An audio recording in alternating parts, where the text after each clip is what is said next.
कि किसी आम पंछी की तरह आपां भीड़ विच भीड़ नहीं बनना, सगों बाज की तरह अपनी एक विलक्षण पहचान बनानी है। क्योंकि पिंड विच किसी आम बच्चे नूं इन्हां चीज़ां बारे तां दूर दी गल यही नहीं पता हुंदा कि सरकारी नौकरी मिलती किवें है। पर SSB इंटरव्यू चों मैं आउट हो गया, जिस दे लई तुसीं इंनी शिद्दत नाल मेहनत कीती होवे ते तुसीं उस दे जमा आखिरी पड़ाव तक पहुँच के बाहर होए हो।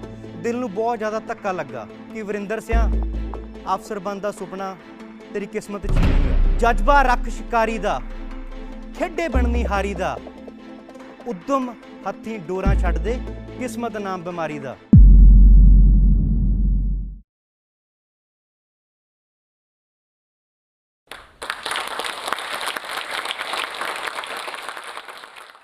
नहीं तेरा नशेमन कसरे सुल्तानी के गुंबद पर, तू शाहीन है बसेरा कर पहाड़ों की चट्टानों में। अल्लामा इकबाल जी कहते हैं कि आम पंछी की तरह तेरा आलना किसी राजे के महल तक सीमित नहीं है। तेरी मंजिल अंबरां नूं चीर के उच्चे पहाड़ां की चट्टानां ते है। यह कोट मैं पहली बार अपनी 10वीं क्लास में सुनिया सीगा ते उदों तो ही अपने मन च धार ली सी कि किसी आम पंछी की तरह आपां भीड़ विच भीड़ नहीं बनना, सगों बाज की तरह अपनी एक विलक्षण पहचान बनानी है। क्योंकि जदों मींह पैंदा है पंछी आलने विच लुकदे ने ते बाज अंबरां नूं चीरदा होया मींह तो बचदा है। मतलब मुसीबत विच असीं पिछे स्टैप अप नहीं करना, सगों मुसीबत का सामना करना है। मेरा नाम वरिंदर सिंह खोसा, मैं UPSC AC एग्जाम विच ऑल इंडिया रैंक 38 हासिल किया ते उस तो बाद पंजाब सिविल सर्विसिज दे विच रैंक 25 हासिल किया ते इस रैंक नाल मैनू पंजाब पुलिस सर्विसिज दे विच DSP दे पद लई नियुक्ति मिली है। जे सच दसां तां मैं कोई बचपन तो नहीं सोचिया सी कि मैं कोई अफसर जां वड्डे अहुदे तक पहुंचना है। क्योंकि पिंड विच किसी आम बच्चे नूं इन्हां चीज़ां बारे तां दूर दी गल यही नहीं पता हुंदा कि सरकारी नौकरी मिलती किवें है। पर जिवें जिवें समा बीतदा गया तो मेरी कहानी इस तरह शुरू हुंदी है कि पंजाब दे एक छोटे जिहे पिंड झंडियाणा पच्छमी, जित्थों दे लोग मैक्सीमम एग्रीकल्चर दे विच है ते मेरा परिवार भी एक एग्रीकल्चर दी फील्ड नाल संबंधित ही है। जदों स्टडी शुरू की तो मन विच सिर्फ इन्नी सोच सी कि आपां पढ़ाई करनी है तो यह सुनीदा सी कि पढ़ाई करन दे नाल इंसान बहुत वड्डा आदमी बन सकता है। पर कितना वड्डा ये मैनू भी इस चीज़ का तगाजा नहीं सी। जिवें जिवें अगे पढ़ते गए, ग्रैजुएशन हुई, पिंड तो निकल शहर तक गए तो उत्थे जाके एक अचंभा महसूस होया कि दुनिया किस हद तक पहुंची पई है। तुहानू जिहड़ी चीज़ हजे शुरू करनी है दुनिया नू उस चीज़ बारे बहुत ज़्यादा पता है। स्कूल की पढ़ाई के दौरान मैं कल्चरल एक्टिविटीज़ विच भी काफ़ी पार्टिसिपेट करता सी ते एक असी नाटक कीता सी जिहदे विच मैनू आर्मी ऑफिसर का रोल मिलिया। उस दिन तो ही मैनू वर्दी का बहुत ज़्यादा शौक सी कि मैं आपदी लाइफ दे विच आर्मी अफसर ही बनना है। जिवें जिवें पढ़ाई अगे वधदी गई मैं +2 तो बाद NDA का पेपर दिता, एग्जाम तक क्लीयर होया, पर SSB इंटरव्यू चों मैं आउट हो गया। जिस दे लई तुसीं इंनी शिद्दत नाल मेहनत कीती होवे ते तुसीं उस दे जमा आखिरी पड़ाव तक पहुँच के बाहर होए हो, दिल नूं बहुत ज़्यादा धक्का लगा। चलो ग्रैजुएशन हो गई पर आर्मी अफसर का सुपना हजे भी दिल विच उस तरह ही पन भरिया सी। मैं CDS का पेपर दिता, हर बार एग्जाम क्लीयर हुंदा पर SSB इंटरव्यू चों फिर बाहर। दिल नूं एड्डी वड्डी ठेस पहुंची कि एक समय लिए मैं ये सोच लिया सी कि वरिंदर सिंह, अफसर बनने का सुपना तेरी किस्मत च ही नहीं गा। इन्नी ज़्यादा मन दे विच नैगेटिविटी भर गई सी कि एक कदम पुट्टना भी मुश्किल हो गया सी। फिर मैं सोचिया कि किस्मत अपने हत्थ च है ही नहीं, जदों अपने हत्थ विच है तो मेहनत। तो मैं उस तो बाद एक चीज़ पढ़ी, जज्बा रख शिकारी दा, खेडे बननी हारी दा, उद्यम हत्थी डोरां छड्ड दे, किस्मत नाम बीमारी दा। मैं कहा चलो हार जांगे पर जिंदगी विच यह तो नहीं रहूगा कि आपां उस चीज़ वास्ते ट्राई नहीं किया।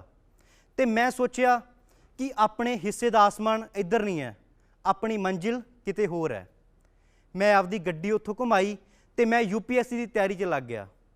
जदों ये चीज़ मैं हुण भी याद करदा हाँ तो मैनूं अपने आप ते हासा आउंदा कि लोग मेरे ते हस रहे सी कि तेरे तो NDA CDS का पेपर तो होया नहीं, तू उन्हां च असफल हो के हुण UPSC नूं हत्थ पा लिया।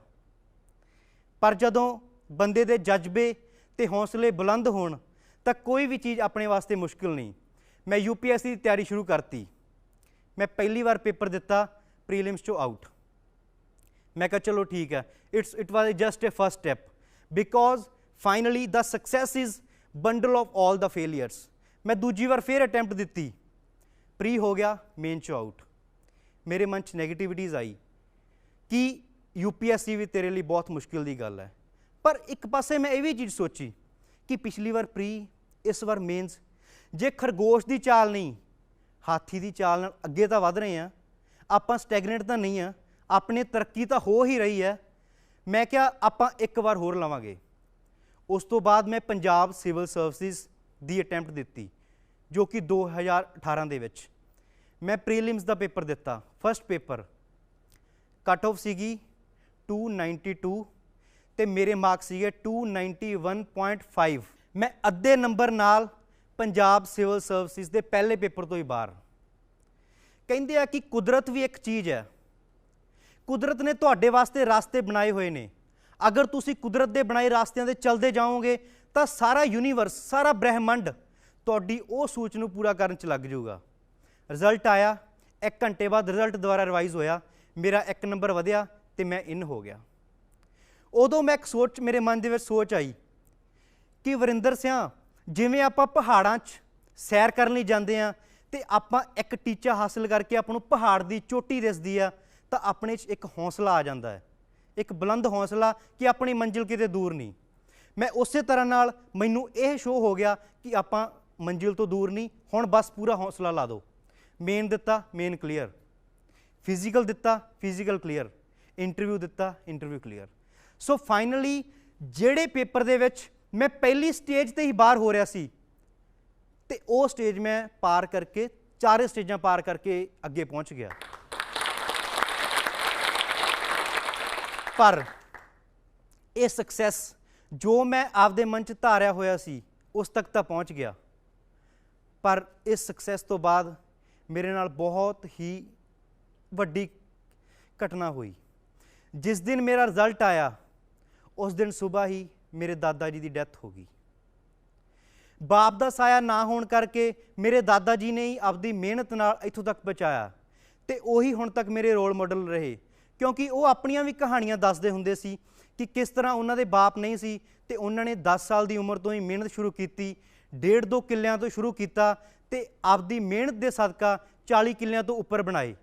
तो मैं उन्हां दी प्रेरणा लैके ही इस कदम नाल अगे वधिया सी ते उन्हां दी डैथ होने नाल मैनूं बहुत वड्डा सदमा लग्या कि जिस इंसान की प्रेरणा नाल आपां वो चीज़ कर रहे सी उस इंसान नूं ही वो चीज़ दिखा सके।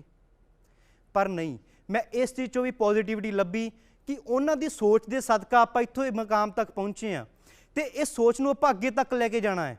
जे हुणे ही आपदे मन नूं ढह ढेरी कर लिया तो उन्हां दी सोच समाप्त हो जाऊगी। मैं उस तो बाद ये चीज़ सोची कि success is not everything in life.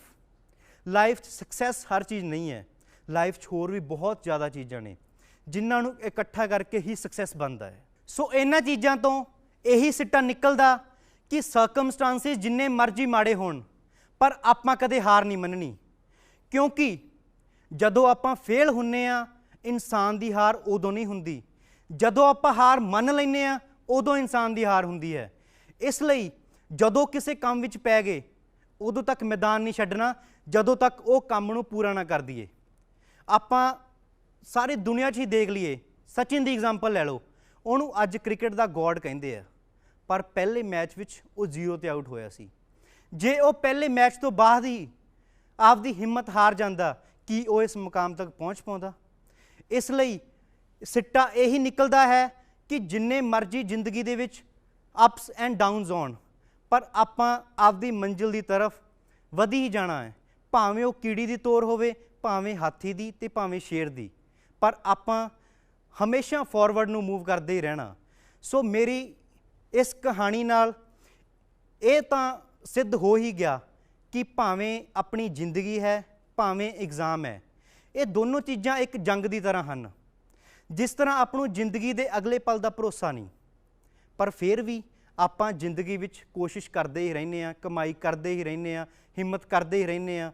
ਉਸੇ ਤਰ੍ਹਾਂ ਐਗਜ਼ਾਮ ਵਿੱਚ ਭਾਵੇਂ ਤੁਹਾਨੂੰ ਲੋਕੀ ਜਿੰਨੀ ਮਰਜ਼ੀ ਨੈਗੇਟਿਵਿਟੀਜ਼ ਦੇਣ ਕਿ ਇਸ ਐਗਜ਼ਾਮ ਦੀ ਸਕਸੈਸ ਰੇਟ ਸਿਰਫ 0.00001% ਹੈ, ਪਰ ਆਪਾਂ ਇਸ ਨੈਗੇਟਿਵਿਟੀ ਨੂੰ ਬਣਾ ਕੇ ਇਸ ਨੂੰ ਰੋਕਣਾ ਨਹੀਂ।